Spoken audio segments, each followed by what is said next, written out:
दिल्ली में आग का गोला बनी बस, धू धू कर जली क्लस्टर बस। लाजपत नगर इलाके की है घटना। चंद मिनटों में सुहा हो गई पूरी बस। सुबह 7 बजे के करीब हुआ हादसा। बस में लगी थी सीएनजी किट। बस में नहीं था कोई मुसाफिर। ड्राइवर ने जैसे तैसे रोकी बस। 419 नंबर रूट की बस। थोड़ी देर में लाजपत नगर पहुंचने वाली थी बस। सवार होते मुसाफिर तो हो सकता था बड़ा हादसा। सीएनजी बस में कैसे लगी आग, अभी तक अफसरों के पास नहीं कोई जवाब।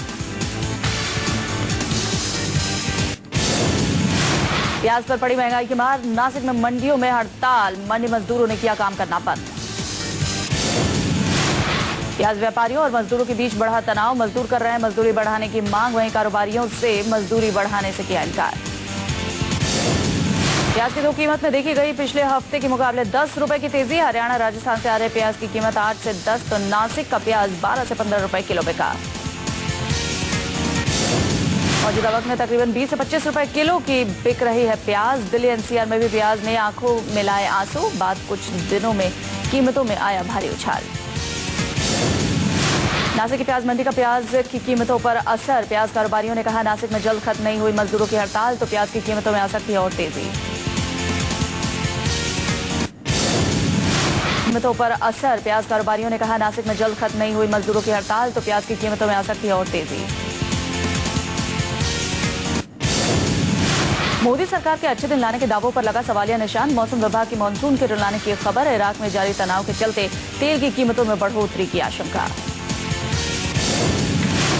तेल की कीमतें बढ़ने से महंगाई के बढ़ने का रहेगा संकट। थोक मूल्य आधारित महंगाई दर भी बनी मोदी सरकार के लिए सांसद की वजह। रिपोर्ट से नहीं दिखते जल्द आते अच्छे दिन।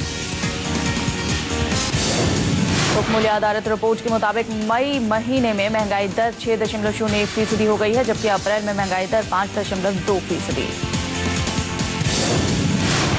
थोक मूल्य की रिपोर्ट आम आदमी की रसोई पर बढ़ती महंगाई की करती है तस्दीक। आलू की कीमत 31.44%, फल की कीमत 19.4%, दूध की कीमत 9.75% की बढ़ोतरी हुई दर्ज। आम आदमी पर पड़ी महंगाई की बुरी मार। महंगाई के मुद्दे पर सत्ता में आई बीजेपी के लिए महंगाई से निपटने की चुनौती। पीएम मोदी पहले ही कर चुके हैं महंगाई रोकने के लिए देश को कड़वी दवा देने की बात। आज के दिन उत्तराखंड में केदारधाम में मचा था तबाही का तांडव। 16 जून की रात फटे थे आफत के बादल। 17 जून को केदारधाम में आया था मौत का जल प्रलय। भयानक तबाही के साल भर बाद बाबा केदार के श्रद्धालुओं का विश्वास अब भी कायम। केदारधाम में श्रद्धालुओं की चहल पहल, लेकिन भक्तों की तादाद पहले जैसी नहीं। केदारधाम में मंदिर समिति ने करवाया प्राकृतिक आपदा में जान गंवाने वालों के लिए यज्ञ। जान गंवाने वालों की आत्मा की शांति के लिए यज्ञ में शामिल हुए श्रद्धालु भी। महातबाही के साल भर बाद भी बाकी है निशान। स्थानीय प्रशासन 1 साल बाद भी ढूंढ रहा है लापता लोगों के शवों। सड़कों की मरम्मत का काम जारी। आज भी साल भर पहले आई प्राकृतिक आपदा की त्रासदी को याद कर सिहर जाते हैं लोग। हाल ही में जल प्रलय के चलते मारे गए श्रद्धालुओं के मिले थे नरकंकाल। हिमाचल प्रदेश के सिरमौर में एक टूरिस्ट बस 250 फुट गहरी खाई में गिरी। हादसे में 11 लोगों की गई जान, 40 से ज्यादा घायल।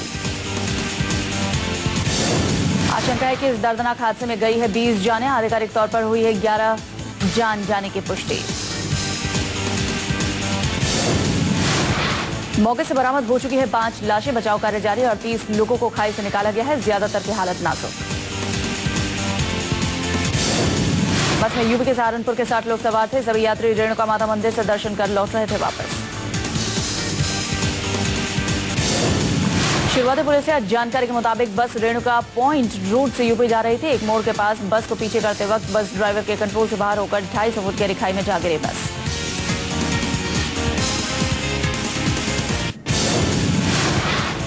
आईएसआई ने किया 1700 इराकी सैनिकों का नरसंहार। चरमपंथियों ने इंटरनेट पर डाली तस्वीरें और वीडियो में इराकी सैनिकों को चरमपंथियों के कब्जे में दिखाया गया है। न्यूज 24 इस वीडियो की पुष्टि नहीं करता। खाड़ी देश इराक में गृह युद्ध अपने चरम पर। Islamic state in Iraq and Levant के चरमपंथियों ने किया तल अफर शहर पर कब्जा। बीते सप्ताह में चरमपंथियों का मोसूल और तकरित पर भी है कब्जा। इराकी सरकार का दावा, चरमपंथियों के कब्जे से इलाकों को करवाया आजाद। चरमपंथियों पर काबू पाने के किए जा रहे उपाय। चरमपंथियों पर इराकी सरकार ने किया है हवाई हमला। पहले हमले में कई चरमपंथियों के मारे जाने की खबर। इराक सरकार ने बगदाद एयरपोर्ट के सुरक्षित होने का किया है दावा। बगदाद एयरपोर्ट अथॉरिटी ने जारी किया सर्कुलर, बगदाद एयरपोर्ट है सुरक्षित। इराक पर अमेरिका और पूरी दुनिया की नजर। हालात पर काबू पाने अमेरिका उठा सकता है ठोस कदम। इराक के गृह युद्ध का तेल की कीमतों पर होगा असर। कच्चे तेल के दाम में तेजी के आसार। इराक में जारी तनाव के बीच विदेशियों के लिए मुश्किल की घड़ी। आतंकवादियों के कब्जे वाले तुर्किश में एक अस्पताल में फंसे 46 भारतीय नर्स, सभी नर्स केरल की।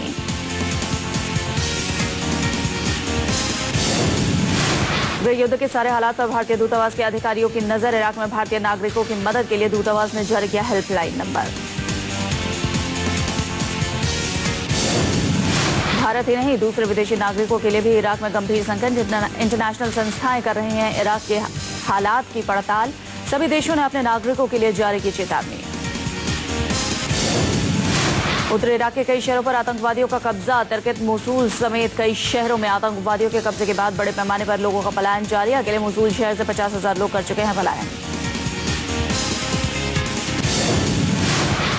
विद्रोही का बगदाद की ओर बढ़ने की इराक की सरकार ने राजधानी की सुरक्षा बढ़ाई है। बगदाद शहर से करीब 80 किलोमीटर की दूरी पर विद्रोहियों और सुरक्षा बलों के बीच संघर्ष जारी है। बिहार की 2 राज्यसभा सीटों के लिए आज आरजेडी करेगी मंथन। जेडीयू के उम्मीदवारों को समर्थन के मसले पर विधायक दल की होगी बैठक। पूर्व सीएम राबड़ी देवी के आवास 10 सर्कुलर रोड पर होगी बैठक। 19 तारीख को होने वाले राज्यसभा की 2 सीटों के चुनाव पर होगी बात। कुछ पार्टी विधायक हैं जेडीयू को समर्थन देने के खिलाफ। पूर्व सीएम नीतीश के समर्थन मांगने पर कई आरजेडी विधायकों को सख्त ऐतराज। पार्टी सुप्रीमो लालू प्रसाद यादव और पार्टी को नुकसान पहुंचाने के चलते किया जा रहा है जेडीयू को समर्थन देने का विरोध। आज ही जेडीयू विधायक दल की बैठक भी बुलाई गई है। एक अन्य मार्ग पर सीएम जीतन राम मांझी के आवास पर शाम तक बैठक शुरू होने के आसार। जेडीयू की राज्यसभा सीट से उम्मीदवार पवन वर्मा गुलाम रसूल के लिए नीतीश मांग चुके हैं लालू से समर्थन। पार्टी के बागी विधायकों बीजेपी से मिल रही चुनौतियों को हल करने की कवायद। पश्चिम बंगाल में चुनाव के बाद हिंसा की छानबीन करने बीजेपी नेताओं के दौरे पर गरमाई सियासत। अब तृणमूल कांग्रेस ने किया बीजेपी शासित मध्य प्रदेश में अपनी टीम भेजने का फैसला। तृणमूल कांग्रेस बीजेपी शासित मध्य प्रदेश में भेजेगी फैक्ट फाइंडिंग टीम। राज्य के खंडवा जिले में एक आदिवासी महिला के साथ पति समेत 10 लोगों के गैंगरेप करने के मामले की पड़ताल करेगी टीम। इस शर्मनाक घटना के सामने आने के बाद देश भर में नम हुई थी कई लोगों की आंखें। महिला को गैंगरेप के बाद पूरे गांव में घुमाया गया था निर्वस्त्र। टीएमसी की होगी 5 सदस्यीय फैक्ट फाइंडिंग टीम। टीम में 3 महिलाएं काकोली घोष, उमा सुरेन, अर्पिता घोष रहेंगी शामिल। नदीम उल हक और सुखेंदु शेखर भी रहेंगे मौजूद। टीएमसी की फैक्ट फाइंडिंग टीम अपनी पड़ताल के तथ्य करेगी राष्ट्रीय महिला आयोग से साझा। बंगाल की सीएम ममता बनर्जी केंद्र पर लगा चुकी हैं फैक्ट फाइंडिंग टीम भेजकर राज्य को अस्थिर करने का आरोप।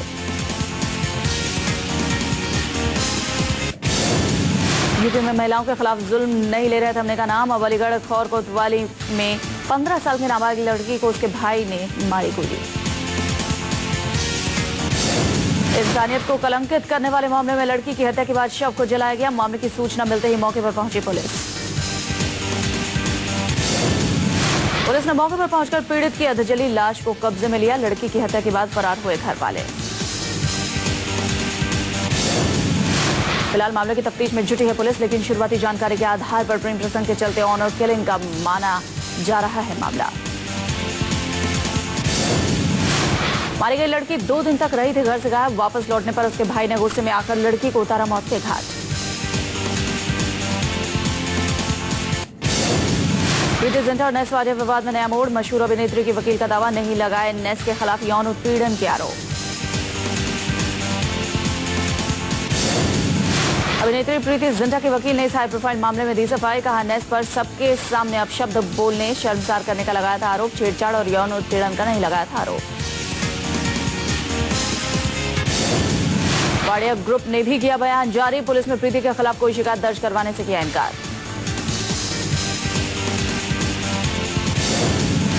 मामले की जांच में जुटी पुलिस को सीसीटीवी फुटेज से नहीं मिली अभी तक कोई खास मदद। खबरों के मुताबिक प्रीति के वीडियो को भेजे गए ईमेल की करना चाहती है जांच।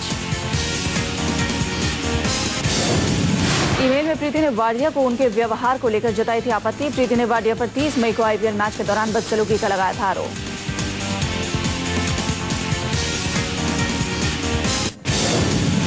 पंजाब के लुधियाना में पुलिस ने बड़ी संख्या में किए हथियार बरामद। मालेर कोटला मार्ग पर कैंट पुल के पास मिले खालिस्तान की मुहर लगे हथियार। पुलिस के हाथ लगे हथियारों के जखीरे में 3 रॉकेट लॉन्चर, 6 रिवॉल्वर, 7 देसी पिस्तौल शुमार। सब पर लगी खालिस्तान की मुहर। बरामद हथियार में 15 पिस्तौल में से 10 चीन में निर्मित प्लास्टिक के टुकड़े में लपेट कर रखे गए थे हथियार। कोयम्बटूर में पॉलिटेक्निक वुमेन्स कॉलेज के 23 छात्रों की हालत फूड पॉइजनिंग के चलते बिगड़े। अचानक सभी छात्र हुए बेहोश। दूषित पानी की वजह से बीमार हुए छात्र।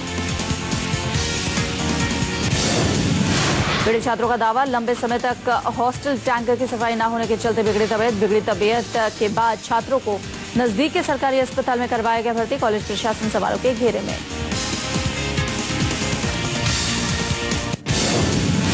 झारखंड में बिजली समस्या के खिलाफ आंदोलन करते वक्त गिरफ्तार हुए सीनियर बीजेपी नेता यशवंत सिन्हा ने नहीं ली जमानत। 28 जून तक बड़ी न्यायिक हिरासत। सीनियर बीजेपी नेता लालकृष्ण आडवाणी करेंगे यशवंत सिन्हा को मनाने की कोशिश। जमानत लेकर जेल से बाहर आने के लिए कहेंगे आडवाणी।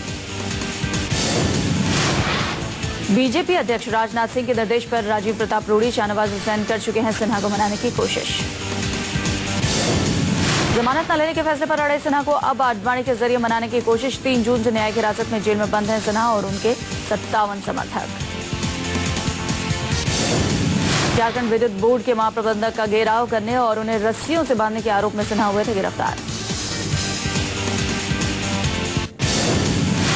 यूपी में पूरी तरह बेखौफ हुए अपराधी लूटपाट कर भाग रहे बदमाशों ने रोके जाने पर पुलिस वालों पर बरसाई गोलियां। 2 पुलिस वालों की मौत। बदमाश अब तक गिरफ्त से बाहर।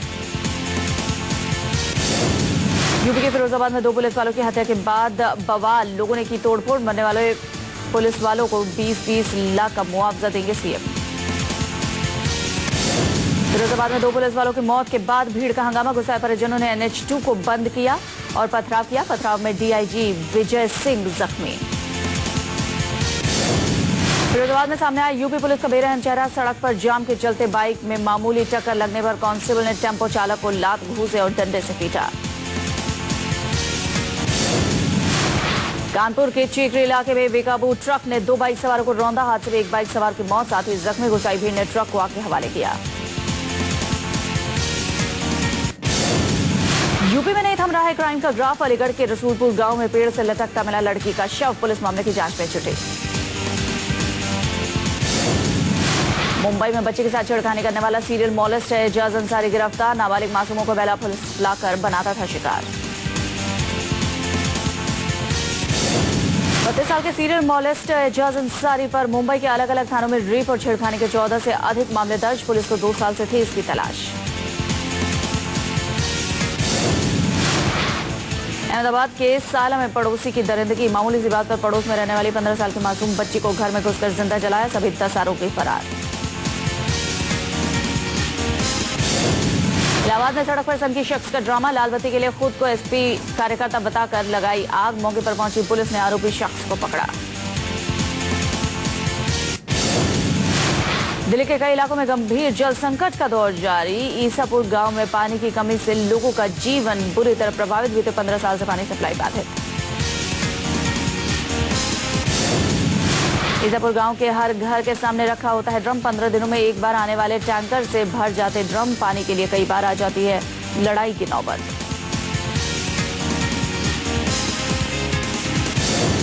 ईसापुर गांव में पानी की कमी का असर लोगों के सामाजिक जीवन पर पड़ रहा है। गांव के लड़कों को शादी के लिए नहीं मिलती दुल्हन। पानी की किल्लत से रिश्ता करने में हिचकिचाते हैं दूसरे गांव के लोग।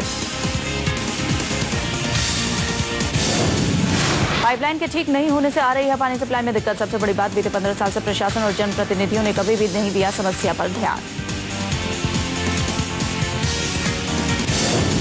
पानी की दिक्कतों से जूझ रहे गांव वालों का जनप्रतिनिधियों और प्रशासन के खिलाफ भारी नाराजगी। गांव वालों का कहना है कि वोट मांगने आते हैं, पानी भी नहीं दे पाते नेता।